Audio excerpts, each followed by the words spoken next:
The novel explores the dangers of pride and the complexity of responsibility set in a Slavic fantasy world made of the familiar and fantastic alike. While the story centers around Miriam Mandelstam, other character perspectives demonstrate the quintessentially human experiences of life: frustration, longing, confusion, and growing up. Talking about Miriam, the teenager finds herself in a do-or-die moment right from the start. With her mother ill and her father incapable of collecting on the debts owed to him, Miriam decides enough is enough. Though she's slight and young, she's determined. The strength of will not only helps her nurse her ill mother through the harsh winter, but also guides her to a prosperous career as the town moneylender. She takes Wanda, the daughter of a local farmer, on as a servant. Wanda enjoys the work and it keeps her from her abusive father. Though the townspeople hate Miriam because of her work, she takes pride in doing it well. This pride, however, comes with unexpected consequences when the king of the Starrick, a fairy race of ice, takes an interest in her bold claim that she can turn silver into gold. The Starrick king tests Miriam's ability by giving her silver. She cleverly casts the silver into jewelry, which she then sells to the Duke of Viznia for gold coins. After 3 tests, the Starrick claims Miriam as his wife and takes her to his kingdom, where she obtains the magic to transmute silver to gold. Wanda's father tries to sell her into marriage, and after she refuses, her father accidentally dies in the ensuing fight. Wanda and her brothers, plural, split up, flee their home. Meanwhile, the Duke of Viznia gives the silver Starrick jewelry to his daughter Irina, who has little beauty, even less agency. Her father plots to marry her to the beautiful but cruel Tsar Menetis of Lithvis. Irina soon finds her future bound up in the Tsar's secrets, namely that is possessed by a fire demon who aims to rule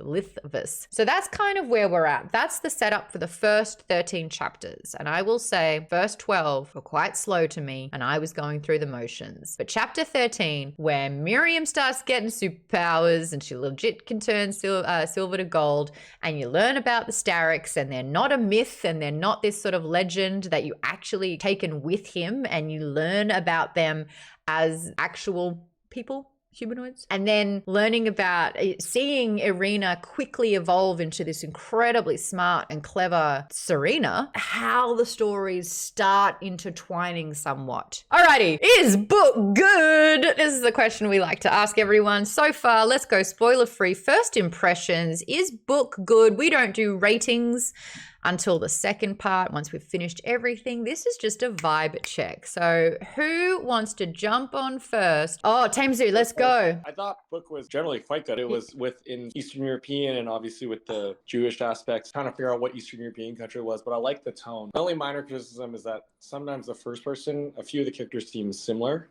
in terms of the first person, but otherwise I was pretty compelled. I love the fable story, once upon a time type feeling. Yes, and, a folk tale, but like a fairy tale.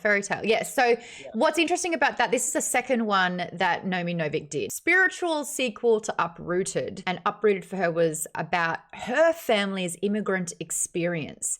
So she did a reimagining of this Polish fairy tale. And even though these books have nothing in common, it's a spiritual sequel because she's using sort of like a folklore fairy tale with Rumpelstiltskin in this case, but then using sort of like, you're right, a Lithuania, an ancient folklore where she gets to talk about sort of anti-Semitism, what it was like for Jewish people in that day, and to insert sort of that story, that history, that prejudice into an ancient sort of fairy tale lore. Matt, how have you been finding Spinning Silver so far? So far, so good. The first person narrative has kind of been a little bit difficult for me. Otherwise, I'm enjoying the first half. Shame of all shames, I'm actually a little bit ahead, but I'm enjoying it.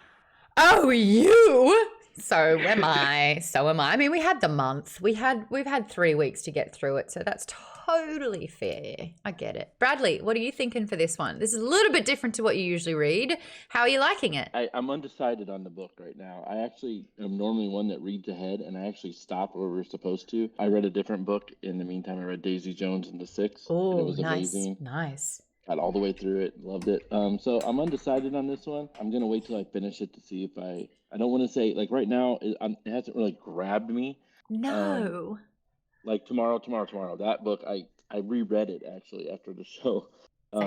Last time I reread it again before I started this one. And wow. I just haven't been grabbed yet. All right. So the audiobook didn't help this. Kate, you're saying that sometimes a slow build, it doesn't have to go to breakneck speed. Sometimes a slow build's absolutely fine. And this is a whole lot better than what Wheel of Time does, which is absolute inflation and straight up boring. What did you like about the slow burn of this book? It was more than just describing she walked up the road and like all that kind of stuff, which Wheel of Time did a lot of. There was a lot of kind of setting, like the political scene in a way, I guess, where because it's the whole thing of like Miriam starting out as like poor and barely surviving, and her having to build herself up in a society that's essentially rigged against her. And so you're kind of seeing her power in a way. And then you're seeing Wanda. I really liked the way she kind of set the pieces into this world. It didn't feel boring to me. I mean, it felt like a slice of life. You're just seeing these people kind of live their lives the best they can in shitty situations. You know, I kind of just liked it for that, even without the whole Steric thing. I just kind of liked that story of Miriam bringing her family out of poverty and becoming successful, and then bringing Wanda along with her, who was just trying to survive also poverty, but also like her horrible father, and then Irina, wealthy, but she's not, you know, happy either because she's got a shitty father. But you know, so there's all kinds of different things there even without the supernatural that I just found interesting as like a slice of life sort of thing. Ken, you finished it. Is the book good? Yeah, I really liked the book. To make sure I didn't spoil anything, I reread the first 13 chapters, finishing just before we started. Wow. So, one thing I'm noticing on the reread is a lot of little things I didn't pick up the first time really lead into stuff later on. So if you're paying attention, you might catch some callbacks as you get deeper into the book. Okay, that is the good thing about a reread. And I think that's a real testament to the writing, where the first time you're like, huh? And then once you finish it, you're like, wait a second. You're powering through this book. KP Dubs. That's fantastic.